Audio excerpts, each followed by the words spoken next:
묵상기도 드리심으로 주일 예배를 하나님께 드리시겠습니다.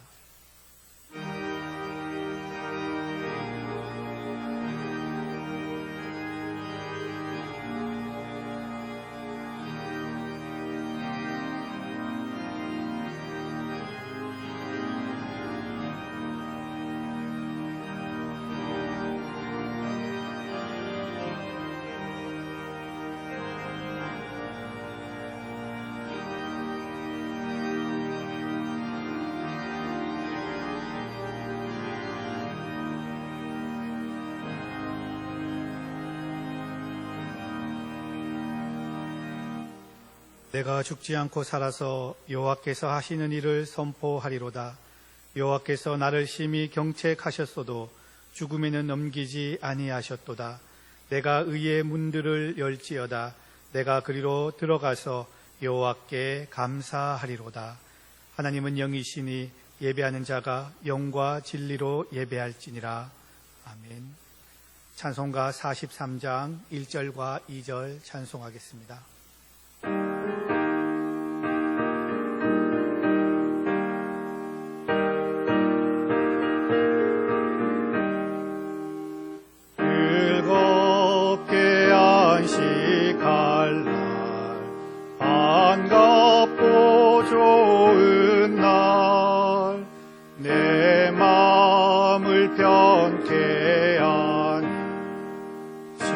즐겁고 기쁜 날, 이날에 천하 만민 다 보좌 앞에서 참되신 삼위일체 다 찬송 부르네. 이날에 새 양식 내리네. 성회로 모이라고 종소리 울리네. 복음의 밝은 빛을 온 세상 비치며 또 영생물이 흘러 시원케 지네. 아멘.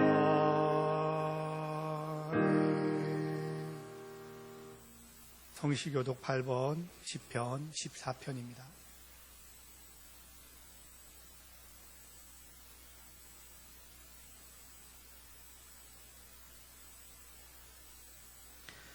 어리석은 자는 그의 마음에 이르기를 하나님이 없다 하는도다.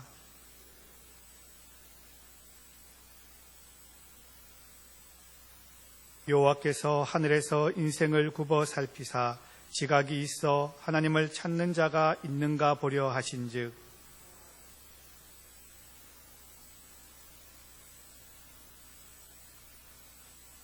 죄악을 행하는 자는 다 무지하냐. 그들이 떡 먹듯이 내 백성을 먹으면서 여호와를 부르지 아니하는도다.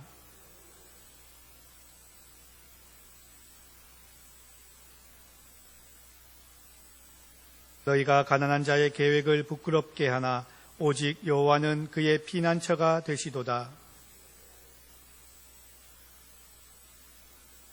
여호와께서 그의 백성을 포로된 곳에서 돌이키실 때에 야곱이 즐거워하고 이스라엘이 기뻐하리로다. 아멘. 거룩하신 하나님, 지난 한 주간 저희들은 주님의 뜻과는 너무나도 어긋나게 살았음을 고백하며 나아갑니다. 주님은 우리에게 내가 거룩한 것과 같이 너희도 거룩하라 명령하셨지만 저희들은 죄악 가운데 거하며 속되게 살았음을 고백합니다. 주님은 우리에게 생명으로 인도하는 좁은 문으로 들어가기를 힘쓰라 하셨건만 저희들은 멸망으로 이어진 넓은 문을 좋아했습니다. 경건한 생활을 포기한 채 먹고 마시며 육신의 쾌락만을 추구하며 살아왔음을 고백합니다.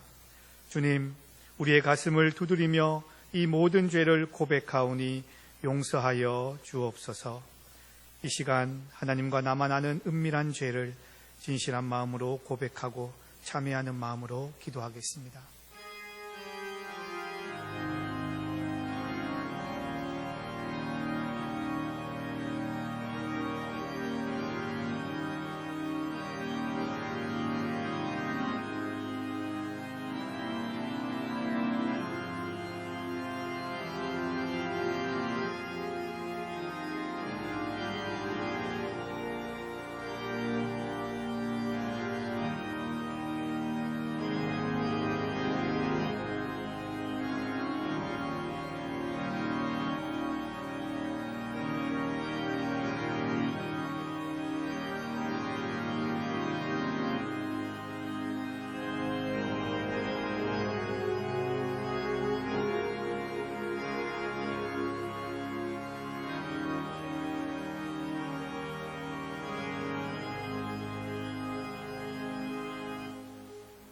통회하는 자들에게 사죄의 말씀을 주셨습니다. 여호와께서 말씀하시되 오라 우리가 서로 변론하자. 너희의 죄가 주홍 같을지라도 눈과 같이 희어질 것이요 진홍같이 붉을지라도 양털같이 희게 되리라. 아멘. 은혜에 감사하며 함께 신앙 고백하시겠습니다. 나는 전능하신 아버지 하나님 천지의 창조주를 믿습니다. 나는 그의 유일하신 아들 우리 주 예수 그리스도를 믿습니다. 그는 성령으로 잉태되어 동정녀 마리아에게서 나시고 본디오 빌라도에게 고난을 받아 십자가에 못 박혀 죽으시고 장사된 지 사흘 만에 죽은 자 가운데서 다시 살아나셨으며 하늘에 오르시어 전능하신 아버지 하나님 우편에 앉아 계시다가 거기로부터 살아있는 자와 죽은 자를 심판하러 오십니다. 나는 성령을 믿으며 거룩한 공교회와 성도의 교제와 죄를 용서받는 것과 몸의 부활과 영생을 믿습니다. 아멘. 찬송가 195장 함께 찬송하겠습니다.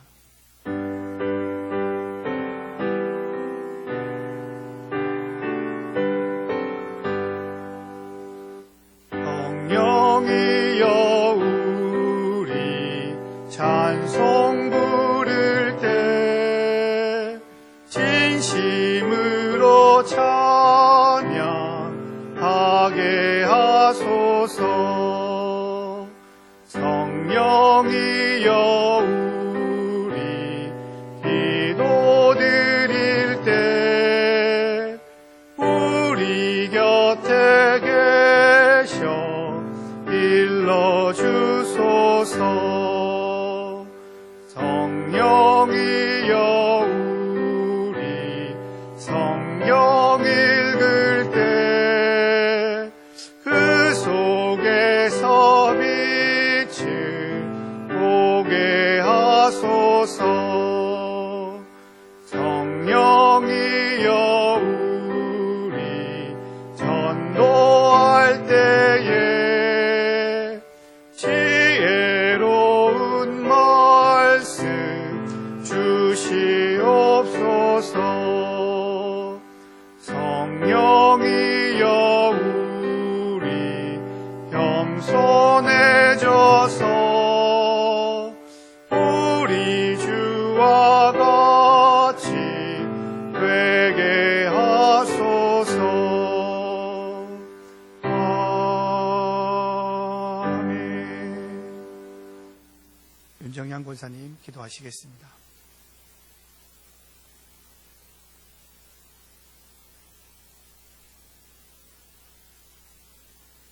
기도드리겠습니다. 전능하신 하나님 아버지 감사합니다. 우리를 위하여 독생자를 보내시고 그를 십자가에 죽이시기까지 우리를 사랑하시는 존귀하신 하나님, 그 크신 사랑에 감사를 드립니다. 메마른 대지 위에 단비를 내려주시고 만물이 소생케 하신 하나님 아버지, 전 세계를 무서움에 떨게 한 코로나19도 우리 국민들이 단합하여 이기게 하시고 의료진과 많은 봉사자들의 수고로 이제 확진자들이 10명대로 줄일 수 있게 도와주셔서 하나님께 감사를 돌립니다. 우리의 모든 일상생활들이 얼마나 고마운 일이었는지 다시 한번 깨닫게 했음을 고백합니다. 큰 어려움이 있을 때마다 우리 믿음의 그리스도인들이 단합하여 기도할 수 있게 하여 주시고 하나님 살아 역사하심을 깨닫게 하여 주옵소서. 은혜의 하나님, 이 시간 우리가 성령 안에서 기도하고 찬송하며 말씀을 사모할 때 은혜 받게 하시며 새 사람으로 거듭나게 하옵소서.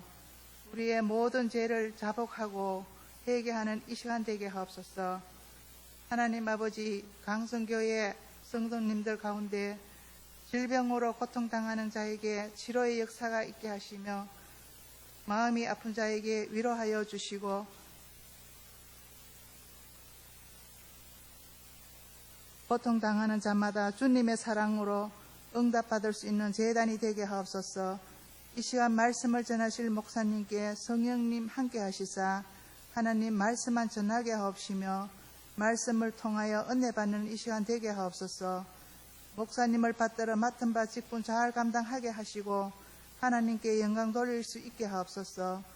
이 모든 말씀 날고 나신 예수님의 이름으로 기도드립니다. 아멘.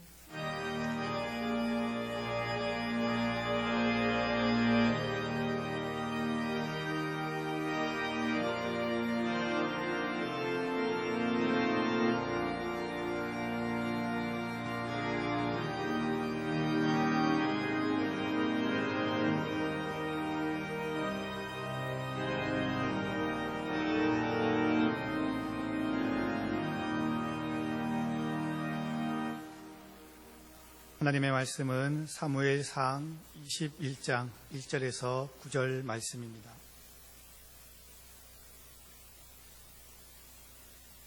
사무엘상 21장 1절에서 9절까지 말씀입니다. 다윗이 노베 가서 제사장 아히멜렉에게 이르니 아히멜렉이 떨며 다윗을 영접하여 그에게 이르되 어찌하여 내가 홀로 있고 함께하는 자가 아무도 없느냐 하니 다윗이 제사장 아히멜렉에게 이르되 왕이 내게 이를 명령하고 이르시기를 내가 너를 보내는 것과 내게 명령한 일은 아무것도 아무 사람에게 알리지 말라 하시기로 내가 나의 소년들을 이러이러한 곳으로 오라고 말하였나이다. 이제 당신의 수중에 무엇이 있나이까? 떡 5덩이나 무엇이 있나? 있는 대로 내 손에 주소서 하니 제사장이 다윗에게 대답하여 이르되 보통 떡은 내 수중에 없으나 거룩한 떡은 있나니 그 소년들이 여자를 가까이만 하지 아니하였으면 주리라 하는지라. 다윗이 제사장에게 대답하여 이르되 우리가 참으로 3일 동안이나 여자를 가까이 하지 아니하였나이다. 내가 떠난 길이 보통 여행이라도 소년들의 그릇이 성결하겠거든 하물며 오늘 그들의 그릇이 성결하지 아니하겠나이까 하매 제사장이 그 거룩한 떡을 주었으니 거기는 진설병 곧 여호와 앞에서 물려낸 떡밖에 없었음이라. 이 떡은 더운 떡을 드리는 날에 물려낸 것이더라. 그날에 사울의 신하 한 사람이 여호와 앞에 머물러 있었는데 그는 도액이라 이름하는 에돔 사람이요 사울의 목자장이었더라. 다윗이 아히멜렉에게 이르되 여기 당신의 수중에 창이나 칼이 없나이까? 왕의 일이 급함으로 내가 내 칼과 무기를 가지지 못하였나이다 하니 제사장이 이르되 내가 엘라 골짜기에서 죽인 블레셋 사람 골리앗의 칼이 보자기에 쌓여 에봇 뒤에 있으니 내가 그것을 가지려거든 가지라. 여기는 그것밖에 다른 것이 없느니라 하는지라. 다윗이 이르되 그 같은 것이 또 없나니 내게 주소서 하더라. 아멘. 목사님 나오셔서 말씀 선포하실 때에 은혜의 시간 되시기를 바랍니다. 코로나 사태 때문에 많은 변화가 있지만 마스크를 쓴다는 것이 얼마나 불편한지 모릅니다. 잘생긴 얼굴을 마스크로 다 가려서 좀 아쉬운데 속히 이 가려진 수건들이 꼭 풀어지기를 우리 함께 기도했으면 좋겠습니다. 코로나 사태 때문에 교회 차량이 멈추어섬으로 인하여 방전이 되었습니다. 저는 차가 서 있으면 기름 넣지 않아도 좋다. 그런데 그게 아니고 방전이 되니까 시동이 걸리지가 않습니다. 그래서 차는 가끔씩 움직여줘야 됩니다. 요즘 인공지능 시대인데 가정마다 청소기가 있습니다. 자기 보금자리에 딱 앉았다가 주인이 오다를 내리면 나와서 이방 저방 구석구석을 청소하다가 배터리가 방전이 되면 다시 자기 집에 들어가서 앉아서 충전을 하고 충전이 되면 다시 나와서 있는 그곳에서부터 청소를 그렇게 하는 모습을 봅니다. 그리고 청소가 끝나면 다시 자기 집에 올라가서 충전을 완료하고 다음 미션을 기다리는 것을 보게 됩니다. 핸드폰도 배터리가 떨어지면 충전하라는 사인이 오고 자동차도 기름이 떨어지면 주유하라는 사인이 옵니다. 사람도 보면 에너지가 방전될 때 몸에서 사인을 보냅니다. 그래서 몸이 피곤해지고 하품이 자꾸 나고 눈에 힘이 풀리고 눈이 자꾸 감깁니다. 그럴 때 한잠 자고 나면 개운하면서 힘이 생기는 겁니다. 그래서 밤은 우리의 육체를 충전하라고 주신 하나님의 선물입니다. 영적으로도 마찬가지입니다.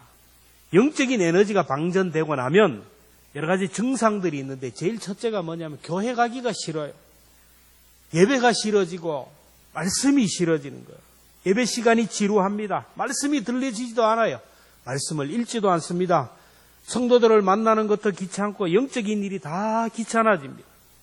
근데 이 영적인 방전이 될 때 이런 증상이 일어날 때 지금 나에게 문제가 생겼다라고 생각하고 영적인 에너지를 충전해야 되는데 그것을 방치하게 되면 영적인 문제가 생기면서 육체적으로 문제가 생기고 또 영혼이 문제가 생기면 범사가 문제가 생겨요. 가정이, 자녀들이 삶이 문제가 생깁니다. 성경을 보면 영적으로 문제가 생기고 영적으로 침체하고 믿음이 내려갈 때는 항상 개인적으로 문제가 생기고 가정에 그리고 나라적으로 문제가 생겼던 것을 봅니다. 엘리 제사장, 엘리가 그 나라의 대표 제사장으로 있을 때 엘리가 얼마나 영적으로 문제가 생긴지 모릅니다. 기도하기를 게을리하고 하나님의 성전에는 의자가 있으면 안 되는데 의자에 앉아서 낮잠이나 자고 그러던 사람입니다. 엘리의 영성이 문제가 생기니까 두 아들 제사장도 문제가 생기는 거예요. 그래서 하나님의 성전에서 하나님 앞에 드려질 제물에다가 먼저 손을 대고 성전에서 수종드는 여인과 행음을 합니다. 그러다가 나라에 문제가 생기고 전쟁이 일어나니까 법궤를 앞세우고 갔다가 법궤를 빼앗깁니다. 그리고 한날 한시에 두 아들이 전사를 합니다. 아들의 전사 소식을 들은 엘리는 성전에서 기도해야 되는데 의자에 앉아 있다가 충격을 받고 넘어져서 목이 부러져 죽습니다. 마침 엘리의 며느리요 비느하스, 결국 비느하스의 아내가 해산을 하면서 아이를 낳는데 아이를 들으면서 이 비극적인 소리를 듣습니다. 남편이 전사되었다라는 거, 시아버지가 죽었다라는 소식을 듣고 아이를 낳는데 그 아이의 이름을 이가봇이라, 영광이 떠났다라는 거예요. 영적으로 문제가 생기면 하나님의 영광이 내게서 떠나간다라는 거예요. 교회가 영적으로 문제가 생기면 하나님이 촛대를 옮겨버린다라는 겁니다. 그래서 우리는 어떻게 하든지 간에 영적으로 침체가 되지 않도록 믿음이 떨어지지 않도록 해야 됩니다. 요즘 코로나19로 인하여 사람들이 두려워하는데 이 코로나는 이제 해결이 되지만 이것 다음으로 이어올 경제적인 코로나, 상상하지도 못할 이 쓰나미가 몰려올 것을 두려워합니다. 그런데 이것보다 더 두려운 것은 영적인 코로나가 온다라는 겁니다. 이 기간 동안 그래도 항존직자들이나 믿음이 있는 분들은 금방 영성을 회복하게 되고 일상으로 돌아옵니다. 그러나 면역성이 약한 새가족들이나 믿음이 약한 사람들은 교회로부터 멀어집니다. 영적인 자리로부터 멀어져요. 그래서 우리는 더 많은 관심을 가지고 더 사랑을 가지고 그들을 충전시켜줘야 됩니다. 누가복음 10장에 보면 예루살렘을 떠나 여리고로 내려가던 사람이 강도를 만나 죽게 되었어요. 가진 돈 빼앗기고 옷도 빼앗기고 맞아 죽게 되었을 때 제사장이 지나가다가 이것을 보고 그냥 지나갑니다. 레위인도 지나가다가 보고 그냥 지나갑니다. 근데 선한 사마리아인이 보고 가다가 불쌍히 여겨 도와줍니다. 누가복음 10장 34절에 보면 가까이 가서 기름과 포도주를 그 상처에 붓고 싸매고 자기 짐승에 태워 주막으로 데리고 가서 돌보아 주니라. 우리 주변에는 코로나19로 인하여 강도를 만나서 코로나19라는 강도를 만나서 생명을 잃은 사람들이 많습니다. 수백 명입니다.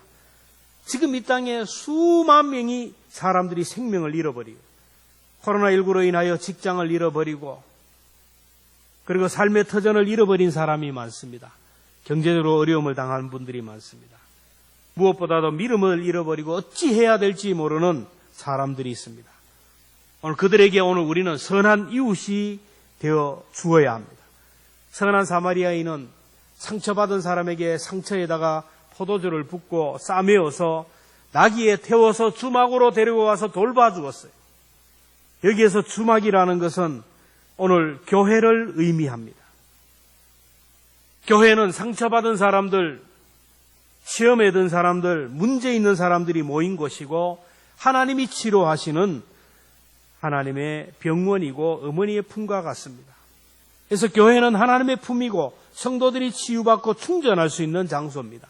그래서 백범 김구 선생님은 얘기하기를 경찰서 10개 세우는 것보다 교회 하나 세우는 것이 낫다라고 했어요. 우리나라에 이런 교회가 이렇게 많은데 왜 우울증에 시달리는 사람들이, 자살하는 사람들이 왜 그렇게 많아집니까? 불면증으로 고통당하는 사람들, 정신질환으로 약이 아니면 잠을 잘 수 없는 사람들이 왜 이렇게 많을까요? 그것은 가해자들이 많기 때문에 그래요. 성경을 보고 역사를 보면 우리 주변 환경을 보면 언제나 사람을 죽이는, 공격하는 사람들과 사람을 살리려고 하는 사람들이 공존하고 있어요. 예루살렘을 떠나서 여리고로 내려가던 사람이 강도를 만났어요. 가만히 앉아서 다른 사람의 재산이나 다른 사람의 목숨을 앗아가려고 하는 사회적인 폐악을 행하는 그런 강도 같은 존재들이 있어요. 그런가 하면 목숨을 걸고 죽어가는 사람을 살리는 선한 사마리아인과 같은 사람이 있습니다. 오늘 본문을 보아도 그래요. 다 읽지 않았지만 오늘 본문의 배경을 보면 나라를 위하여 목숨을 건져서 골리앗과 싸워 전쟁에서 승리했는데 이런 다윗을 시기해서 질투해서 다윗을 견제하기 위하여 자기 딸을 사위로 주고 다윗은 만만이요 사울은 천천히라는 소리를 듣고 증오해서 다윗을 죽이려고 암살 시도를 6번이나 하고 계속해서 다윗을 죽이려고 하는 사울이 있었습니다. 그런가 하면 살기 위하여 찾아온 다윗에게 먹을 것을 주고 살 길을 열어주었던 제사장 아히멜렉이 있습니다. 그리고 악한 일에 앞장을 서서 사울에게 밀고를 해서 제사장 공동체를 몰살시키는 데 주역을 담당했던 도액이라는 사람이 있습니다. 다윗은 사울이라는 강도를 만나서 가족을 잃어버리고 자신의 모든 것을 잃어버리고 도망자 신세가 됩니다. 어디에도 숨을 곳이 없었기 때문에 떠돌아다니다가 높지방에 있는 제사장 성읍으로 들어갔어요. 높지방은 예루살렘에서 한 1.5km 떨어진 언덕배기에 있는 집이 있는 위치인데 높지방에는 엘리 제사장의 증손자인 아히멜렉이라는 사람이 대제사장으로 있고 그 희하에 85명의 제사장들과 사람들이 거주했습니다. 그래서 그 사람들이 그것을 제사장의 성읍이라 불렀어요. 높지방에 있는 제사장 성읍은 오늘날 얘기하면 영적인 메카와 같은 겁니다. 다윗이 왜 제사장 성읍을 찾아갔을까요?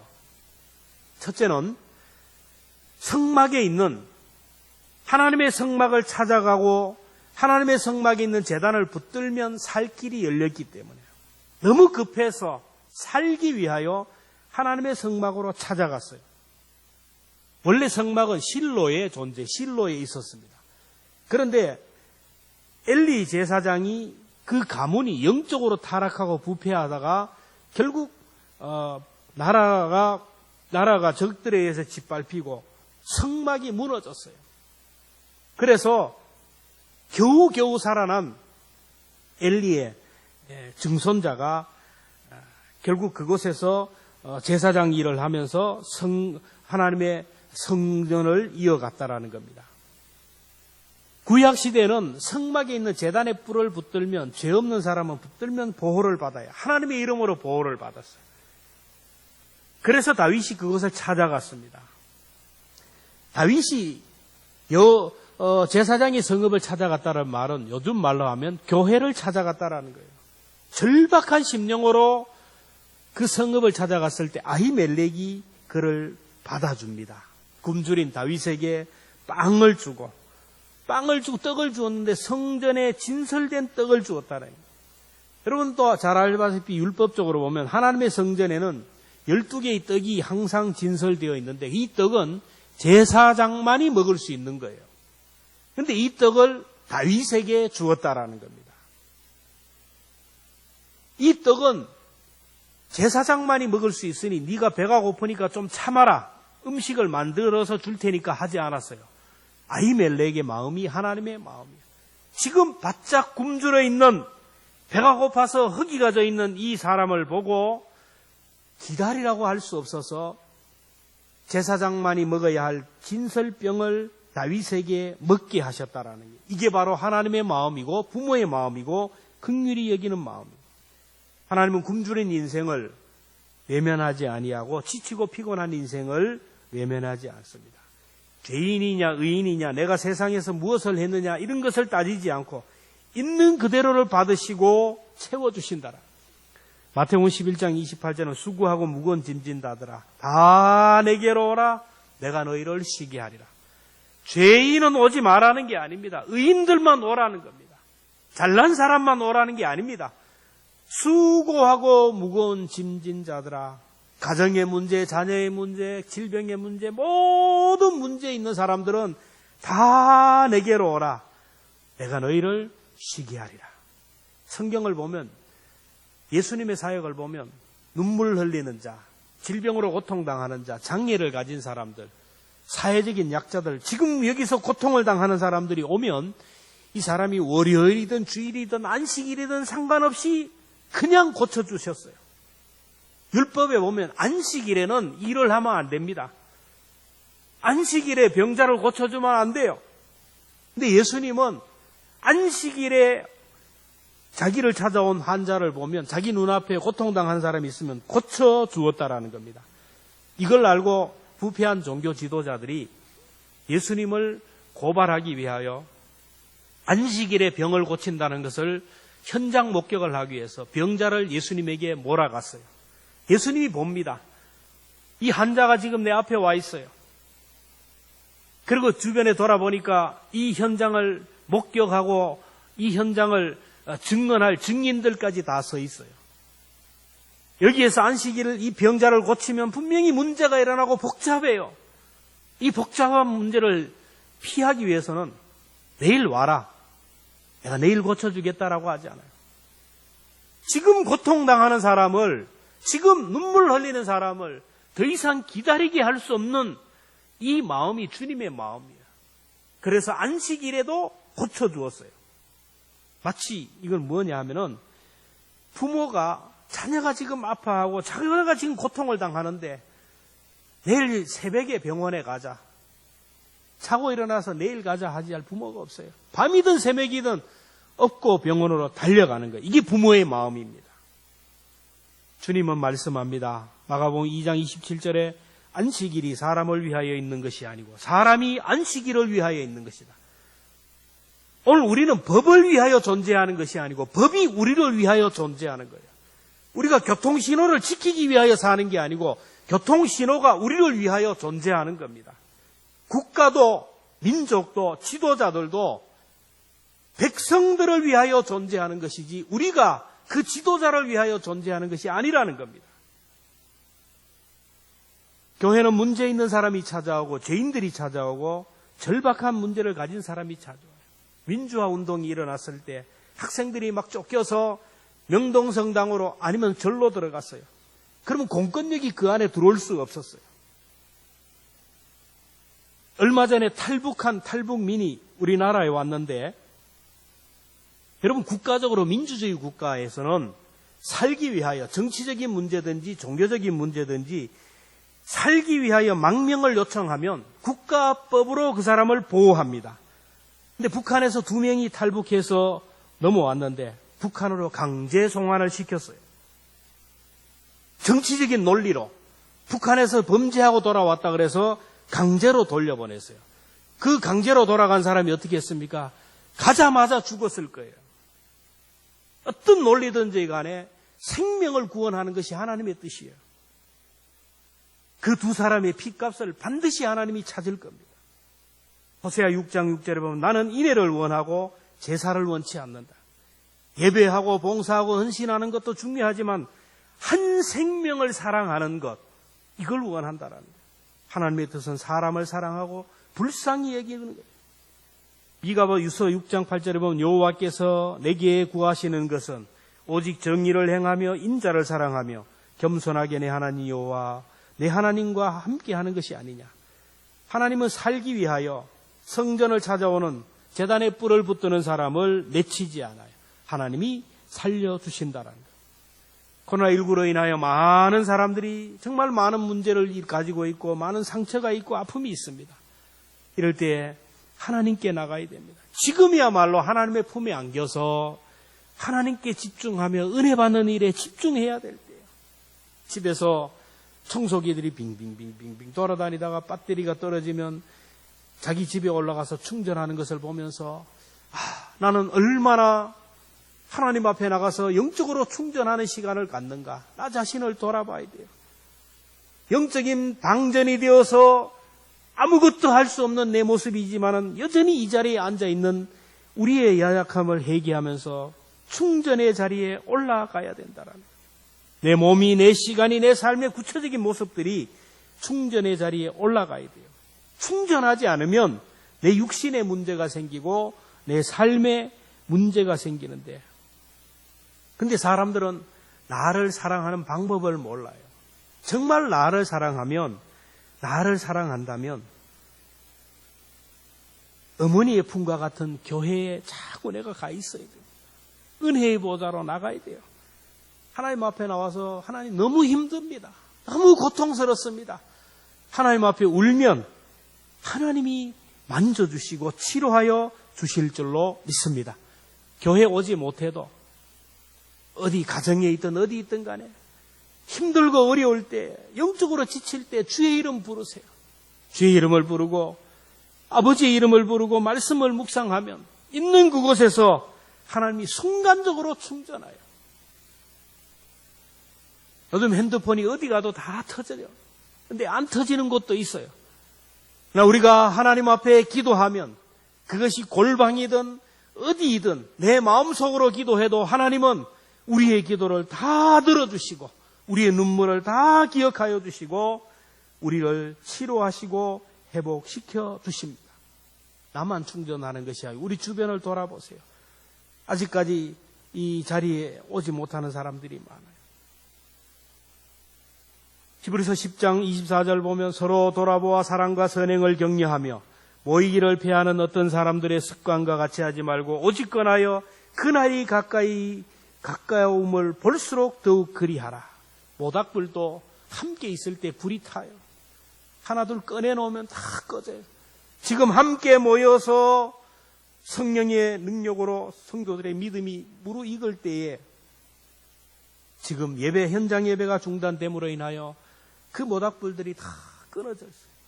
이제 흩어졌던 마음들이, 몸들이 모여 서로 건하여 모이기를 힘써야 됩니다.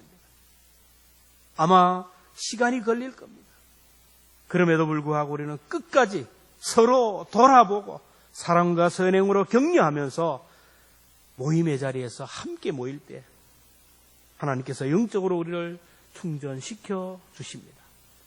둘째로 다윗이 제사장 성읍에 찾아간 이유는 우림과 둠빔을 통하여 하나님의 뜻을 찾기 위해서요. 구약 시대에서는 우리가 이해되지 않는 부분들, 해결되지 않는 문제들이 있으면 제사장을 찾아가면 제사장은 우림과 둠빔으로 그 문제를 해결해 주었어요. 제사장이 입는 옷을 에봇이라는 거예요. 옷이 너무 제사장이 입는 옷이 너무너무 화려합니다. 그 에봇 가운데 이 중간에 있는 이것이 뭐냐면 판결훈배가 나와요. 판결훈배가 나오는데 여기에 보면 12지파의 이름이 쓰여져 있어요. 우리의 만왕의 왕 만유의 주 대제사장 예수님의 가슴에는 이 땅에 있는 모든 사람들의 이름을 가슴에 품고 중보하며 기도한다. 오늘 우리도 주님의 심장으로 우리 구역이든 우리 성도들이 가슴에 품고 기도해야 돼요. 이 판결훈배가 있는데 이 안에 우림과 둠빔이라는 그 돌을 통하여 이렇게 하나님의 뜻을 봐요. 민수기 27장 21절을 보면 그는 제사장 엘르아살 앞에 설 것이고 엘르아살은 그를 위하여 우림의 판결로서 여호와 앞에 물을 것이며 그가 온 이스라엘 자손 곧 온 회중은 엘르아살의 말을 따라 나가며 들어올 것이니라. 제사장의 판결 흉배 속에 우림과 둠빔이라는 두 돌이 있어요. 우림은 흰 돌이고 둠빔은 검은 돌입니다. 제사장이 문제를 가지고 하나님 앞에 기도합니다. 우림은 긍정이고 예스고 둠빔은 노라는 겁니다. 적들이 쳐들어왔어요. 왕이 제사장에게 가서 우리가 나가서 싸워야 됩니까? 말아야 됩니까? 물어보면 제사장은 하나님 앞에 가서 기도합니다. 적들이 쳐들어왔는데 우리가 어떻게 합니까? 기도하고 손에 넣어서 한 돌을 꺼냈을 때 우림이면 흰 돌이면 나가서 싸워라. 나가서 싸우면 이겼어요. 꺼냈을 때 둠빔 검은 돌이면 아니다. 싸우지 말라. 그러면 하나님의 뜻을 따라서 전쟁을 하지 않았어요. 이게 바로 판결 흉배 속에 있는 우림과 둠빔이에요. 우림이면 예스고 둠빔이면 노예요.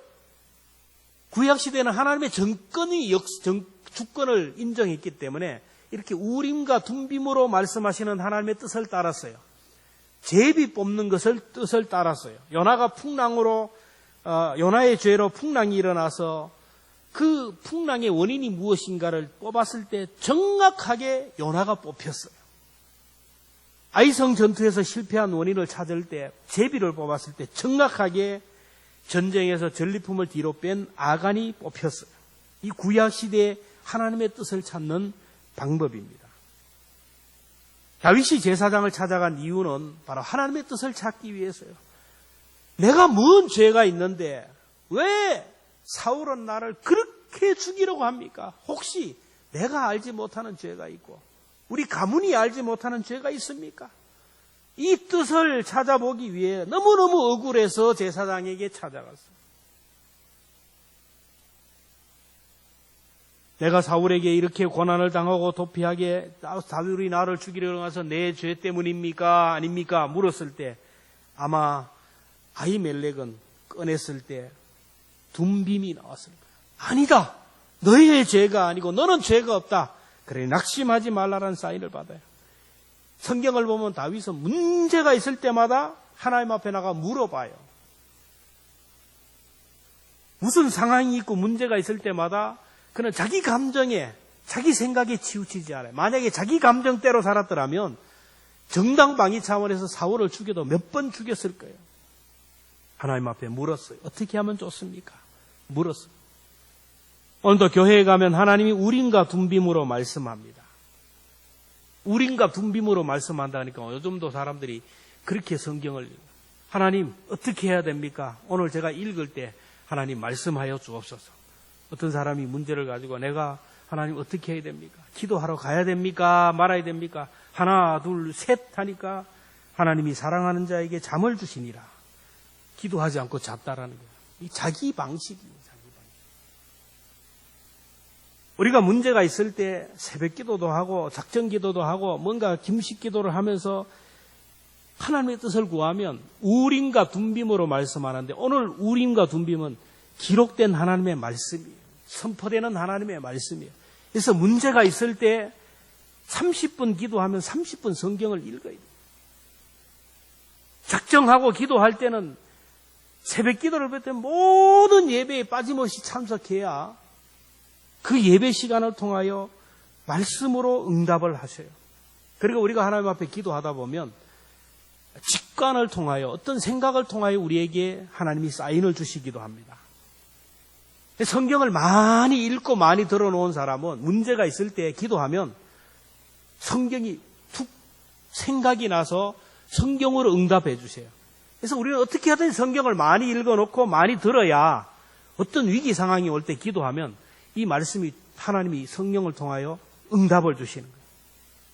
읽어놓은 성경이 없는데, 들은 말씀이 없는데 어떻게 응답할 방법이 없어요. 직관적으로 또 할 수 있어요. 기도하다 보면 확 생각이 나는 때가 있어요. 근데 우리의 직관, 우리의 생각이 다 하나님의 뜻이라고 할 수 없어요. 이걸 우리가 옥석을 가려야 됩니다. 직관과 생각이 나왔다 할지라도 하나님의 말씀과 배치가 되면 이건 하나님의 뜻이 아니에요. 누군가 나에게 공격을 하고 상처를 받아 어떻게 합니까? 속에서 불뚝 나오죠. 나가 싸워라. 사람이 지기 시작하면 업신여기면 계속 집 아프니까 가서 싸워라. 성경과는 배치된 거예요. 그래서 기도하는 사람들이 소설 쓰면 안 돼요.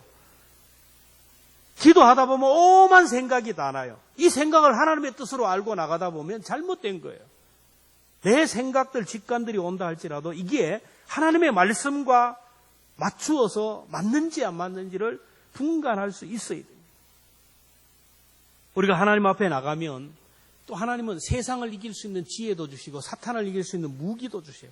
다윗이 아히멜렉에 가서 무기를 좀 달라고 하는 겁니다. 싸워야 할 무기가 없다고. 하나님의 성소에는 전부 기름을 발랐어요. 구별된 겁니다. 식당에서 쓰는 칼도 구별됐기 때문에 이거는 성물이에요. 전쟁에서 나갈 수 없어요. 그래서 다윗이 골리앗을 죽였던, 그리고 골리앗의 칼이 거기 있었는데 그 칼을 내어주었어요. 다윗은 그 칼을 들고 나왔어요. 오늘 본문을 유진 피터슨은 이렇게 해석합니다. 다윗에게 그랬던 것처럼 내게도 성전은 하루를 살아갈 빵과 힘을 얻는 것이고 칼과 무기를 얻는 자리다. 여러분, 하나님 앞에 나와 예배하는 이 시간, 하나님이 나에게 삶의 힘과 용기를 주는 빵과 힘, 에너지를 공급받는 장소고 세상을 싸우고 사탄과 싸울 무기를 얻는 장소라는 겁니다. 하나님 앞에 나오는 사람일수록 새 힘을 얻고 나오는 사람일수록 주님의 능력을 공급받는 겁니다. 하나님의 성전은 내 영혼의 양식을 공급받는 밥상 공동체입니다. 하나님의 성전은 사탄과 싸울 수 있는 무기를 공급받는 거예요. 엘리야가 탈진해서 하나님의 품에 피했더니 천사를 통하여 어루만져 주시고 먹을 것과 마실 것을 주시고 결국 평안한 잠을 통하여 엘리야를 회복시키고 새로운 사명을 주셨어요. 예루살렘을 떠나 여리고로 내려가던 사람이 강도를 만나 죽게 되었을 때 사마리아인이 그를 불쌍히 여겨서 주막까지 데려와서 살려주었어요. 다윗이 높지방 아히멜렉의 집에 찾아갔을 때 먹을 것을 공급받고 싸울 수 있는 무기를 받았어요. 다윗의 생애를 보면 꼭 인공지능 청소기와 같아요. 가만히 보면 참 희한해요. 다윗은 문제가 있을 때마다 하나님의 품을 쫓겨다니니까 어떻게 성전에 갈 수가 없잖아요. 산에서 동굴에서 어디에 있든지 간에 문제가 있을 때마다 하나님 앞에 가서 앉았어요. 하나님의 옷자락을 붙들고 주님의 품 날개 아래 앉아서 하나님 어떻게 합니까? 이상하게 하나님 앞에 가는 순간 저도 그렇고 여러분도 항상 경험하잖아요. 그 문제 때문에 일주일을 고통당하고 여러 시간을 밤낮 잃어버리고 고민하던데 어느 순간에 하나님 앞에서 하나님 앞에 주의 이름을 부를 때 하나님이 은혜를 주는데 30초도 안 돼가지고 충전이 끝나는 경우가 있어요. 1년 동안 고통당했는데 1분 안에 그냥 문제가 해결되었어요. 문제를 가지고 고통당하고 신음하고 어려워하는데 어느 날 예배 시간에 말씀을 듣는데 그 말씀 한 절을 받는 순간에 인생을 살아가는 영적 에너지를 충전을 받는 경우가 있어요. 저와 여러분들이 이런 하나님의 에너지를 공급받을 수 있기를 축원합니다. 핸드폰을 충전해도 시간이 걸려요. 고속 충전이 있잖아요. 근데 하나님 앞에 나와서 하나님이 충전하면 시간이 필요가 없어요. 5초로 끝나는 사람이 있고 10초로 끝나는 사람이 있어요. 내가 너와 함께한다. 내가 너를 사랑한다. 세상 끝날까지 내가 너와 동행할 것이다. 이 하나님의 임재가 오늘 우리의 몸을 살려요. 우리의 영혼을 살린다라는 겁니다. 다윗을 다윗답게 하고 다윗을 위대한 사람으로 만드는 것은 다른 게 아닙니다. 하나님과의 만남의 자리, 영적인 자리가 있었기 때문에 다윗은 문제가 있을 때마다 그 자리에 가면 그 자리에 가는 순간 하나님이 이미 충전시켰어요. 오늘 우리들에게도 문제가 있을 때 아버지 집에 가야지, 아버지 집에 가야지 하는 마음을 품는 순간 이미 그때부터 하나님이 내게 은혜를 주시는 거예요. 가다가 은혜가 받는 거예요. 앉는 순간 은혜를 받는 거예요. 그래서 우리는 피해도 복 있는 자리에 피해야 되고 쓰러져도 올바른 자리에 쓰러져요. 피곤하다고 지치다고 힘들다고 술집에 쓰러지면 안 돼요. 게으름과 나태의 자리에 넘어지면 안 됩니다. 힘들어도 어려워도 바른 자리에 앉아야 되고 쓰러져도 옳은 자리에 쓰러져야 돼요. 교회는 어머니의 품과 같아서 영적으로 줄인 자에게 빵과 힘을 공급해요. 교회는 병원과 같아서 어떤 고통과 아픔과 상처가 있는 사람도 치료하시고 회복시킵니다. 교회는 병령과 같아요. 병령과 같아서 우리에게 무기와 전략과 전술을 공급합니다. 그러면 그 역할을 교회가 얼마나 감당하느냐는 거예요. 성경은 처음부터 끝까지 교회를 향하여 줄곧 이 세상을 긍휼히 여기라고 생명을 소중하게 생각하라고 이렇게 당부하십니다. 하나님의 심판대 앞에 섰을 때 교회를 향하여 우리 성도들을 향하여 하나님이 물으시는 게 뭘까요? 얼마나 기도를 많이 했느냐, 얼마나 예배를 많이 드리고 얼마나 헌금을 많이 했느냐도 묻지만은 중요한 것은 얼마나 많은 사람들을 살리고 얼마나 많은 사람들을 치료하고 얼마나 많은 사람을 회복했느냐, 이걸 보신다라는 겁니다. 선한 사마리아인처럼 위협을 무릅쓰고 다가가서 포도주를 붓고 상처를 치료하고 주막까지 데려와서 돌보아 주었느냐. 근데 불행하게 세상에는 사람을 살리는, 생명을 살리는 사람도 있지만은 죽이는 사람들, 다윗, 사울과 같은 사람, 도액과 같은 사람이 있어요. 사무엘상 21장 7절에 보면 그날에 사울의 신하 한 사람이 여호와 앞에 머물러 있었는데 그는 도액이라는 이름하는 사람이 이름하는 에돔 사람이요 사울의 목자장이에요. 그 성막에 도액이 있었어요. 도액이라는 사람이 다윗이 찾아와서 아히멜렉이 다윗에게 빵을 주고 칼을 준 것을 다 얘기해요. 그래서 사울에게 고발을 합니다. 사무엘상 22장 19절을 보면 이새의 아들이 노베 와서 아히멜렉에게 이른 것을 내가 보았는데 아히멜렉이 그를 위하여 여호와께 묻고 그에게 음식도 주고 블레셋 사람 골리앗의 칼도 주나이다.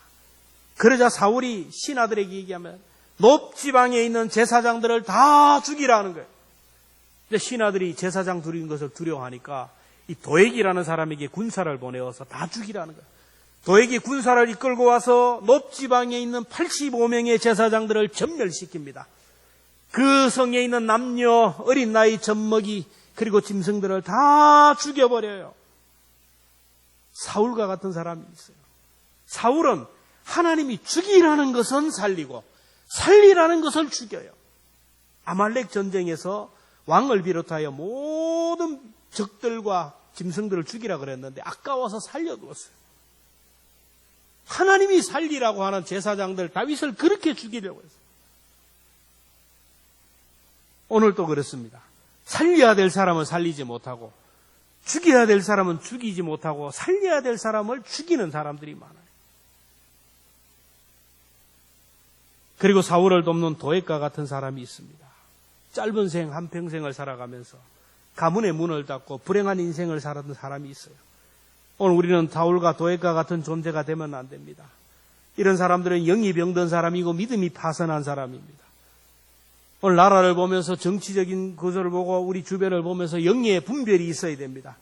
교회를 잔해시키려고 하는 무리들, 성도들을 잔해시키고 예배드리지 못하게 하려고 하는, 그리고 거기에 앞장서는 여러 가지 언론들도 우리가 볼 줄 알아야 됩니다. 이런 시대에 우리가 영적 싸움을 하기 위해서 내가 영적으로 분별력을 가져야 됩니다. 아히멜렉과 선한 사마리아인이 되어야 돼요. 이 시대에 필요로 하는 사람은 바로 그런 사람입니다. 그리고 이 시대는 얼마나 폐역하고 영적으로 어두운 세상인지 몰라요. 이런 시대 내 믿음 지키기 위해서는 여러분 갑절의 영감이 필요해요. 갑절의 영감이 필요해야 있어야 이걸 넘어갈 수 있다라는 거예요. 우리 한 사람 한 사람이 나부터 오늘부터 여러분 영적으로 충전할 수 있기를 바라고, 우리 가정을 영적으로 충전하고 우리 주변의 사람들을 도와줄 수 있는 사람, 그럴 때 나를 통하여 하나님이 일한다는 것을 기억하며 오늘 이 시대야말로, 오늘 이때야말로 영적으로 충전해야 될 때임을 기억하면서 하나님 앞에서 우리 모두 충전받는 우리 모두가 되기를 주님의 이름으로 축원합니다. 기도하겠습니다. 하나님 아버지, 코로나19로 인하여 현장 예배가 중단되면서 모닥불처럼 모여서 사랑을 나누고 뜨겁게 예배하던 이 모닥불들이 하나둘 끄집어내어서 아버지 하나님 영적으로 많이 어려운 가운데 있습니다. 사회적 거리를 두는 그 기간이 이제 끝나가는 이 시점에 있습니다. 우리가 현장 예배가 시작되지만은 아직까지 하나님 우리 성도들의 믿음이 아직까지 세상으로 향해 있고 아직 영적으로 많이 힘든 분들이 많습니다. 그들을 살리기 위하여 나부터, 우리 가정부터 영적으로 충전하는 귀한 시간들이 있게 하여 주옵소서. 해산의 수고를 아끼지 아니하게 하여 주시고 우리 모두가 아히멜렉처럼 그리고 선한 사마리아인처럼 정말로 주님의 선한 역사 위하여 힘을 쏟는, 그래서 나도 충전하고 또 다른 사람을 충전하는, 사람을 살리는 하나님의 사람으로 살아가게 하여 주옵소서. 예수님의 이름으로 기도하옵나이다. 아멘. 93장 찬송하겠습니다.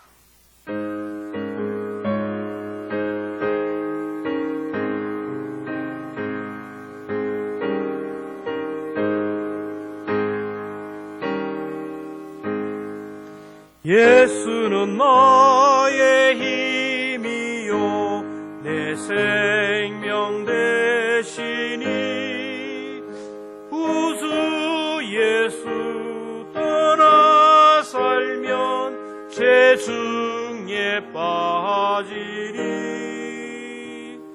눈물이 앞을 가리고 내 맘에 근심 쌓일 때 위로하고 힘주시리 주 예수.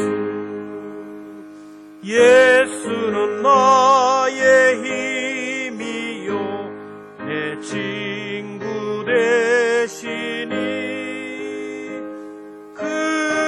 그네를 강구하면 풍성이 받으리. 햇빛과 비를 주시니 추수할 곡식 맘도다. 귀한 열매 주시느니 주 예수. 예수는 나의 힘이요 내 기쁨 되시니 그 명령을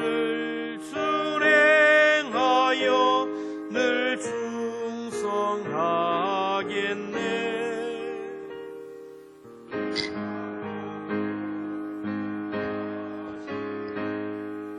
다른 길 가게 하시니 어디하고 따라갈리 주 예수. 예수 예수는 나의 힘이요 내 소망 되시니 이 세상을 떠나갈 때 온 영생 얻으리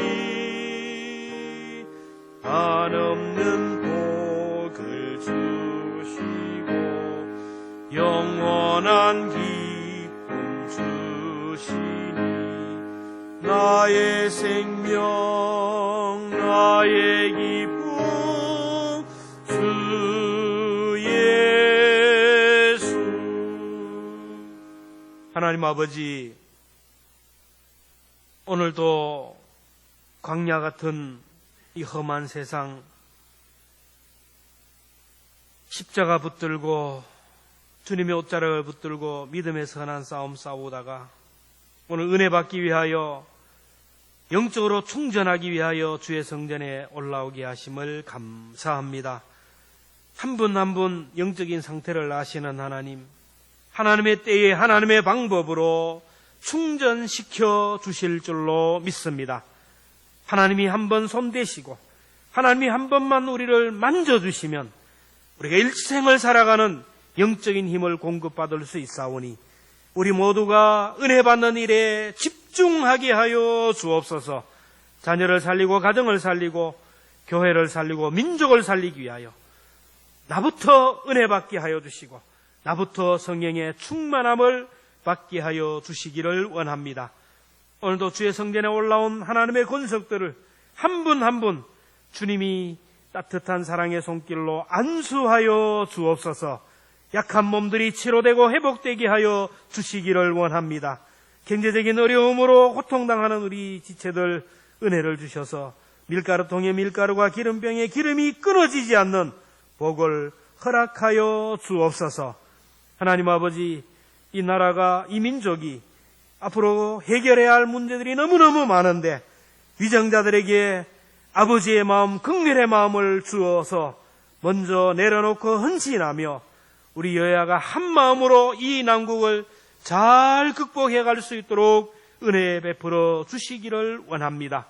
하나님 아버지, 이제 한국교회 현장 예배가 완벽하게 회복되게 하여 주시고 하나님 모여서 은혜 받고 이전의 그 기쁨과 이전의 그 감격과 하나님이 우리에게 주시는 일상의 행복을 회복할 수 있도록 은혜 베풀어 주옵소서. 마음은 원이지만은 여러 가지 어려움으로 인하여 함께하지 못하는 가정에서 예배하는 우리 모든 믿음의 지체들 한 분 한 분 주님이 그 마음을 보시고 하나님의 따뜻한 사랑의 손길로 하늘 문을 열어주셔서 하나님 채우심의 은혜가 있게 하여 주옵소서. 오늘도 11조를 드리고 감사를 드리고 선교헌금 또 생일헌금 절기헌금을 드렸습니다. 땀과 눈물과 정성이 들어간 예물이 오니 이 예물과 함께 사랑하는 성도들의 믿음을 보시고 하나님 저들의 삶의 모든 현장을 주님이 접수하셔서 아름다운 모습으로 하나님께서 만져주시기를 원합니다. 범사가 잘 되고 강건하게 되게 하시고 영혼이 잘 되게 하시고 자녀들과 직장인과 사업터가 복되게 하여 주옵소서. 예수님의 이름으로 축복하며 기도하옵나이다. 아멘. 부활절 두 번째 주일입니다. 부활의 계절인데 현장 예배가 회복되고 또 예배를 통하여 우리 한국교회와 우리 성도들이 잃어버린 것들을 속히 회복할 수 있도록 여러분 기도해 주시기를 바랍니다. 예배 현장에서 안전수칙을 꼭 지켜주시기를 바라고요. 일부 예배는 항전 직분자들이 참석해 주시면 좋겠습니다. 그리고 열이 있는 분들은 이제 가정에서 예배를 드리고 수요일도 우리가 예배를 합니다. 길게 하지 않습니다. 짧게 예배를 드리니까 예배 참석하시고 뭐 여러 가지 불편한 것이 있고 예배 자리에 나오는 것이 불편한 분들에게 예배를 오라고 그러지는 않습니다. 너무 두려워할 필요가 없습니다. 우리 이제 하나님 앞에 예배하는 일에 우리 안전 수칙을 지키고 예배하면 아무런 문제가 없습니다. 예배의 자리에서 먼저 내 신앙부터 추스리면서 영적으로 충전할 수 있는 그런 시간들이 되기를 바랍니다. 새벽 기도회도 우리가 좀 당분간 이번 주간만 또 한번 쉬고 보겠습니다. 7.17 다니엘 기도회 아침 7시, 오후 1시, 저녁 7시에 우리 다니엘처럼 우리 온 성도들이 한 마음으로 우리 하나님 앞에 나라와 민족을 위하여 또 교회를 위하여 우리 구역 식구들 어려운 분들을 위해서 함께 기도할 수 있기를 바랍니다. 기타 여러분 구역별로 이렇게 몸은 그렇게 하지만 여러 가지를 통하여 또 가까이 안부도 묻고 또 친밀한 관계를 만들 수 있기를 바라고 속히 온 성도들이 함께 나와 예배할 수 있는 그날이 오기를 위해서 우리 함께 기도해 주시기를 바랍니다. 우리 다 함께 자리에서 일어나셔서 주기도송으로 하나님께 찬양드립니다.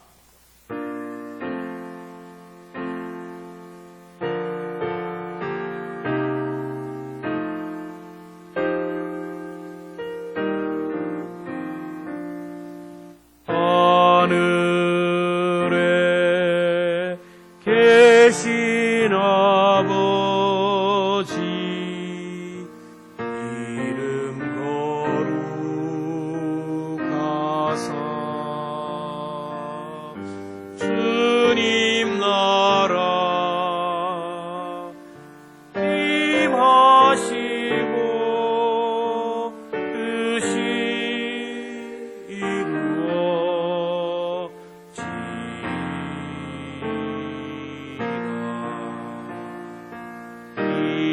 일용할 양식 주시고 우리들의 다 용서하옵시고 시험에 들게 마시고 악에서 구원하소서. 대개 주의 나라 주의 권세 주의 영광 영원히